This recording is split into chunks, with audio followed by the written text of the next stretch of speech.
বার করার ক্ষমতা দিতে তিনি হলেন আমার স্রষ্টা, আমার রব, আমার মালিক, তিনি আমার আল্লাহ। আমার অন্তরের খবর তিনি জানেন। অবশ্যই আমাদের মকসদ একটাই, সবাই সবার ধর্ম করছে, সবাই সবার নিয়ে আজ আমার কোনো আপত্তি নেই।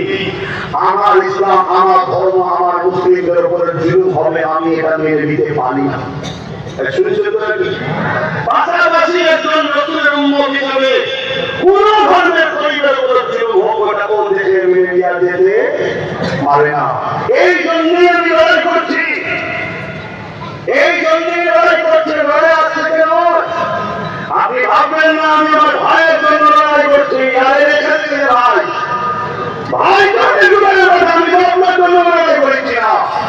কেন? রাসূলুল্লাহ জন্মের বাপকে কুরবানি করতে পারবো, মাকে কুরবানি করতে পারবো, কিন্তু আমার রাসূলকে ছাড়তে পারবো না। এর নাম হলো ঈমান। আল্লাহু আকবার। ভাই তো অনেক দূরের বিষয়। আমি ওর সাথে আছি, সাথে করি ওকে, দরকার আছে। লুহান আমাদের লুহান থাকা, কোন ছেলেকে মিথ্যা কেস দিয়ে ধরে দিও, তাকে থানা থেকে হুজুরের ধুয়ে হয় না, ওখানে ওকে লাগবে।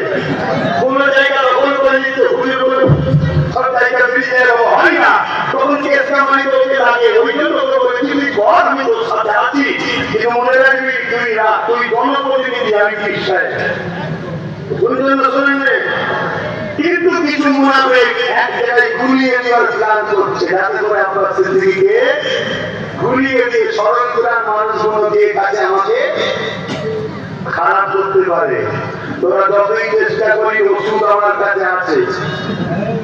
কেউ কেউ বলছে আপনার সিদ্দিকি ওপর ধর্মীয় চর্চায় রাজনীতি করে। কেন ভাই? এই যে কথাগুলো বললাম, ইসলামের দুশ্মনকে চিনানো মুমিন মুসলমানদের ঘরে এলনাতি রাজনীতি। রাজনীতি তো রাষ্ট্র সেবা, রাষ্ট্রবাসীর সেবার নাম। আমার নবী রাষ্ট্রবাসীর সেবা করেছে না করেনি? 10 বছর ধরে নবী মদিনার রাষ্ট্রপ্রধান হয়ে রাজনীতি করা শিখিয়েছে। সুবহানাল্লাহ। এবং নবী যখন মদিনার রাষ্ট্রপ্রধান হয়, শুনে রাখো সেকুলার কাকে বলে শিখাচ্ছ তুমি আমাকে? আমার নেতা মুহাম্মদ সাল্লাল্লাহু আলাইহি সাল্লাম যখন মদিনায় যান, রাষ্ট্রপ্রধান হন, মদিনায় 70% উপরে ইহুদি ছিল, অগ্নি পূজারী, মূর্তি পূজারী, বৌদ্ধ ধর্ম, ইহুদি, খ্রিস্টান সব ছিল। ওই সময় আমার নবী সর্বদলের নেতাদের ঘরে দেখে বলল, এইভাবে নিজেরা নিজেরা যদি লুটপাট করো, জীবনে বড় হতে পারবে না। অনেক বড় কথা তাদেরকে রাষ্ট্র কায়েম, রাজনীতির প্রশিক্ষণ শিখালো। তারা বলতে লাগলো ফর্ম মিলে নেবো, আমাদের রাষ্ট্রের প্রধান কি হবে? রাসূল বলল তোমাদের মধ্যে থেকে তোমরা ঠিক করো। তারা সবাই বলল যদি মুহাম্মদ রাসূল হয় তবে আমরা এই মতের সাথে আছি, নয় নয়। 70% ইহুদি, অগ্নি পূজারী, মূর্তি পূজারী, সর্বধর্মের মানুষ বলল মুহাম্মদ রাসূল আপনি আমাদের রাষ্ট্রের প্রধান হবেন। জোরে বলুন সুবহানাল্লাহ। আমার নবী সাল্লাল্লাহু আলাইহি রাষ্ট্রের প্রধান হলেন। মদিনার সনদ তৈরি হলো, সেখানে নবী বলে দিলেন ধর্মের উপরে কোনো বাড়াবাড়ি জুলুম নয়, ধর্মের উপরে কোনো বাড়াবাড়ি জুলুম নয়। আমার দেশ স্বাধীন হলো, ডক্টর বাবা সাহেব আম্বেদকর সংবিধান লিখে দিল, ধর্মের উপরে কোনো বাড়াবাড়ি। আমিনার লালকে ফলো করা হয়েছে, কথা বুঝে আসছে না? কিন্তু আমার নবীর আখড়া আদর্শ ব্যবহার দেখে মদিনার সব মানুষ আস্তে আস্তে বিশ্বাস করবে তিনি আদিম মেসেঞ্জার, তার দিনের উপরে সব সময় চলে গেল। সুবহানাল্লাহ। কথা মানে হচ্ছে তো যা আমি অধিকার যাচ্ছি না, কিন্তু এই কথাটা বলে দিয়ে যায়। আপনাদের কি আমার আলোচনায় অসুবিধা হচ্ছে? মনে হচ্ছে রাজনীতি করছে নাকি? যদি কেউ বলে জানবে যে মুসলিম সুরাতের মুনাফিক, তিনি বলেন কেন? ওই মুনাফিক কোনদিন বলেছে যে কলিকাতার রেড রোডে ঈদের নামাজে মহিলা গিয়ে রাজনীতি করছে? কখনো বলেছে? এই ঈদের নামাজে মহিলারা যায়, মুসলিম মহিলারা যায়, আমাদের ঈদের নামাজে আমাদের মা বোনেরা যেতে পারে না। তুমি একজন অমুসলিম হয়ে আমার ঈদের নামাজে কলিকাতার রেড রোডে যাচ্ছ, এটা কি রাজনীতি নয়? ধর্ম ধর্মকে রাজনীতি ব্যবহার করছো না করবে? চলে আসো, বড় বড় ইফতার পার্টির নামে দিনে 10 বার খাওয়াবো না সব দিয়ে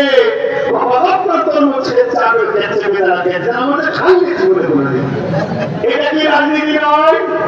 কথা বলো, ধর্ম রাজনীতি এটা নয়। আমার নবীর মেম্বারে বসে সেই নবীর সন্তানের ছেলে, সেই নবীর কোরআন হয়ে নবীর পীরকে যারা মেটাতে চাইছে তাদের বিরুদ্ধে সমাজকে সজাগ করার জন্য শিখাবো। তুমি আমারটা রাজনীতি দেখছো, জানতে হবে তুমি মুনাফিক। শুনছেন? আর মুনাফিকের ঠিকানা কোথায়? আর জাহান্নামে শুরু করতে হবে। মুনাফিককে বানাবে সব থেকে কঠিনতম নিকৃষ্ট জাহান্নাম। শুনছেন? কেউ যদি এইভাবে থাকো, তওবা করে ফিরে আসে, ফিরতে না ফেলেছে না, তওবা করতে না করে না, বড় ভুল রাস্তায় ছিল, তওবা করতে না করে না। বলে সবই ঠিক আছে, আপনি এসব বলেছেন যদি কেউ তওবা করে হচ্ছে কথা না। তওবা যে করবে আল্লাহ যেন মাফ করে দেবে। যখন তওবা করে নিচ্ছে সে কি আর পাপী হয়েছে? পাপটা তো পাপের উপরে হয়, বর্তমানের উপরে হয়, পরিস্থিতির উপরে হয়। কথা বুঝে আসছে না? নাই। কিন্তু এটাও শুনে যেতে দাও, দিনের দুশমন আর মুশরিকদের মাপ নাই। শুনছেন তো? দিনের দুশমন মুশরিকদের মাপ নাই। আর এটাও শুনে রেখে দাও, আল্লাহর সঙ্গে কেউ যদি শিরক করার পরে কলেমায় রক্তে কবুল করে নেয়, আল্লাহ তাকেও ক্ষমা করে দেবে বলেছে। কিন্তু আমার রাসূলুল্লাহ শানে কেউ যদি বেয়াদবি করে, আমার আল্লাহ বলেছে তাকে আমি তওবা করার সুযোগ দেব না, তাকে আমি পরিবর্তন হওয়ার সুযোগ দেব না। এটা জনেরা তরুণেরা বাপেরা এই মনে রেখে দেবে, আমার রাসূলের পাক সাল্লাল্লাহু আলাইহি ওয়াসাল্লামের কষ্টের ইসলামকে মিটাবার ষড়যন্ত্র চলছে। ওই কাজে যদি তোমরা অংশগ্রহণ করে ফেলো, নাজাত হবে না।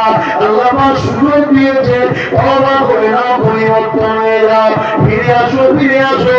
এই যুবকেরা তরুণেরা বাপেরা, জালিমদের কাজ হলো তোমাদেরকে আল্লাহ ভয় না দেখিয়ে জুলুমের ভয় দেখাবে।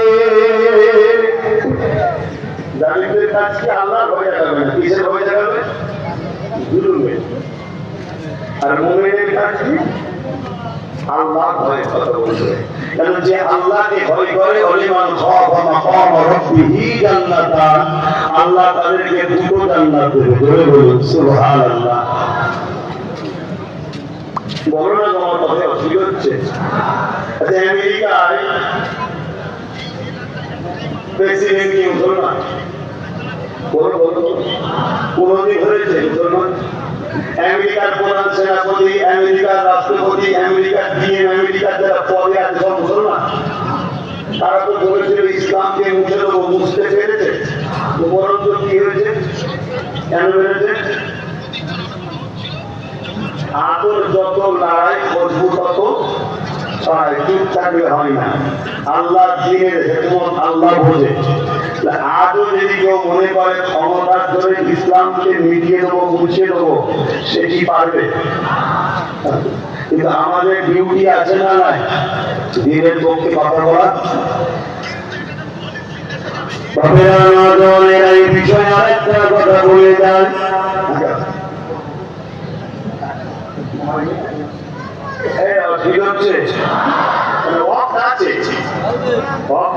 আমরা যদি 5টা 10 15 20 করে যদি শেষ করে এখানে নামাজ পড়ে নিয়ে অসুবিধা হবে না।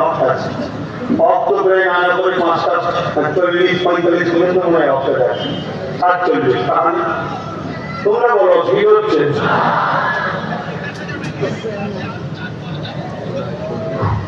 জিন্দেগির মাকসাদ বলো, তোমাকে আল্লাহ বানালো কেন বলো? সূর্য বানিয়েছে তোমাকে আমাদের রশ্মি দেবে, গাছ বানিয়েছে তোমাকে আমাদের ফলমূল অক্সিজেন দেবে, চাঁদ বানিয়েছে তোমার আমার মাছের হিসাব ও নাইট নাম মেটাবে। তোমাকে আল্লাহ বানালো কেন? একটা মাকসাদ বলো।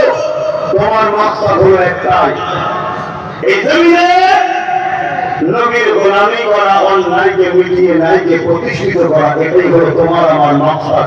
বলুন সুবহানাল্লাহ। যদি মাকসাদ বাস্তবায়ন করতে না পারো তাহলে নাজাত নাই। এই মাকসাদ যদি বাস্তবে রূপ দিতে পারো তবেই কিন্তু নাজাত। বলুন সুবহানাল্লাহ। আর সুলতানপুর এলাকার মানুষ, এই প্রথমবার মনে হয় আপনাদের এলাকায় নাম নাকি? হ্যাঁ, তো যাই হোক, আমার কথা থেকে কষ্ট পেয়েছ কি জানি না, তবে আমি একটা ছোট্ট কথা জিজ্ঞেস করবো। নিশ্চয়ই তোমরা শুনেছ কেন্দ্র সরকার ওয়াকাফ কালা কানুনের নামে 2025 ওয়াকাফ কালা কানুন তৈরি করেছে, যে আইনটা সংবিধানের বিরুদ্ধে। মসজিদ, মাদ্রাসা, কবরস্থান, ঈদগাহ, খানকা ওয়াকাফকে মিটাবার একটা পরিকল্পনা করেছে। খবর তোমরা পেয়েছো না পাওনি? এটা আওয়াজ দিয়ে বলো। আচ্ছা বলো, জিজ্ঞেস করছি, কেন্দ্র সরকারের এই কালা কানুনের বিরুদ্ধে এই ধর্মসভা থেকে বলা রাজনীতি হবে? এটা আওয়াজ করে। তুই রাজনীতির নামে রাজনীতি না করে দেশের মানুষের শিক্ষা, স্বাস্থ্য, বেকারত্ব, কলকারখানা, চাকরি বাকরি না ভেবে রাত পাওয়ার দিয়ে তুমি ক্ষমতার জন্য আইন তৈরি করে ধর্মের উপরে আঘাত দিচ্ছ। আমাদের মতো ধর্মীয় অনুসারী ধর্মগুরুদের দায়িত্ব মসজিদের মেম্বার থেকে, প্রতিটা মজলিস থেকে সাধারণ মানুষকে সজাগ করানো যে কেন্দ্র সরকার যেটা করছে শুধু ইসলাম বিদ্বেষী নয়, আমার দেশের সংবিধানের বিরুদ্ধেও কাজ করছে। এটা আমাদের সাধারণ মানুষকে জানানো দরকার আছে না নয়? সংবিধানের যখন বিরুদ্ধে হবে, সংবিধান শুধু মুসলমানদের নয়, সংবিধান আমার হিন্দু ভাই, আদিবাসী ভাই, সাঁওতাল, খ্রিস্টান সবার। তাই কেন্দ্র সরকার যদি সংবিধানের বিরুদ্ধে যায়, সর্বধর্মের মানুষকে এই কেন্দ্র সরকারের বিরুদ্ধে দাঁড়িয়ে সংবিধানকে বাঁচাবার জন্য সংগঠিত হওয়া দরকার আছে না নয়? পাশাপাশি আমি একজন মুসলিম, ইসলাম ধর্মের অনুসারী। আমার মসজিদ, মাদ্রাসা, আমার ধর্মস্থান যেটা আমার জন্য ঈমান, এই ধর্মস্থানের উপরে কেউ আঘাত দিয়ে তার বিরুদ্ধে আমাদেরকে সংগ্রাম করার রাইট ইসলামও দিয়েছে, সংবিধানও পাওয়ার দিয়েছে। এই সংবিধানের পাওয়ার, ইসলামের পাওয়ার নিয়ে এদের বিরুদ্ধে আন্দোলনের দরকার আছে না নাই? আওয়াজ আছে না নাই? কিন্তু আন্দোলন করতে গেলে যদি কেউ বাধা দেয় যে আন্দোলন করতে পারবেন না, কথা বলুন, তাহলে সে কি কেন্দ্র সরকারের দালাল নয়? কথা বলো। আচ্ছা, আমি যদি এনার বিরুদ্ধে কথা বলি আর আপনারা যদি বলেন বলা যাবে না, তাহলে স্বাভাবিক কখন বলবো আপনারা এনাকে ভালোবাসেন? কিন্তু এই ক্ষেত্রে দালাল বলবো না, আলেমকে ভালোবাসলেও দেখি হয়। যেন বলুন সুবহানাল্লাহ।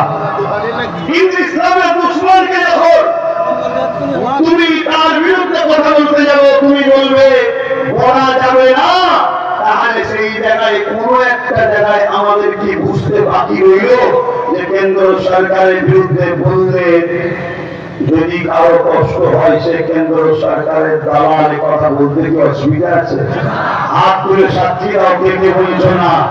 কে কে বলেছ না? হাত তুলে সাক্ষী দাও। লম্বা করে হাত করো। হাত লম্বা করে তুলেছ, ডানে বাঁয়ে দেখো তো হাত তুলতে বাকি আছে কি? দেখো হাত না করে ঝগড়া করবে নাকি? না, ঝগড়া করতে বলুন, হাত না দাও।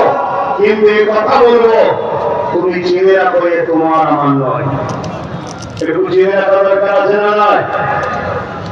আরে লড়াইটা হচ্ছে মসজিদ বাঁচাবার জন্য কেন্দ্র সরকারের বিরুদ্ধে, লড়াইটা হচ্ছে মাদ্রাসা বাঁচাবার জন্য কেন্দ্র সরকারের বিরুদ্ধে, লড়াইটা হচ্ছে ঈদগাহ বাঁচাবার জন্য কেন্দ্র সরকারের বিরুদ্ধে, লড়াইটা হচ্ছে কবরস্থান বাঁচাবার জন্য কেন্দ্র সরকারের বিরুদ্ধে। আর তুমি বলছো যে কেন্দ্র সরকারের বিরুদ্ধে, অর্থাৎ ওয়াকাফ নিয়ে কেউ যদি এই বাংলায় আন্দোলন করে তার সব থেকে বড় দুশমন আমি হব। অর্থাৎ মসজিদ ভাঙছে ভাঙো, বিরোধী করা যাবে না। ও মাদ্রাসা ভাঙছে ভাঙো, বিরোধী করা যাবে না। ওই ইনকাম মিটাচ্ছে মিটার, বিরোধী করা যাবে না। তাহলে বলো, তুমি কি ইসলামের দুশমন নয়? যে ইসলামের দুশমন হবে তাকে সাপোর্ট করলে ঈমান থাকবে? কথা মাথায় ঢুকছে? এই কথাগুলো ভুলে আমার যুব সমাজ যদি এগিয়ে আসে, সংগঠিত হয়, ঐক্য হয়, তাহলে আমাদের মসজিদ মাদ্রাসা ঈদগাহ খানকার জন্য উপকার না ক্ষতি? কি আমরা দেখেছি কৃষক বন্ধুরা 4% আন্দোলনের চোটে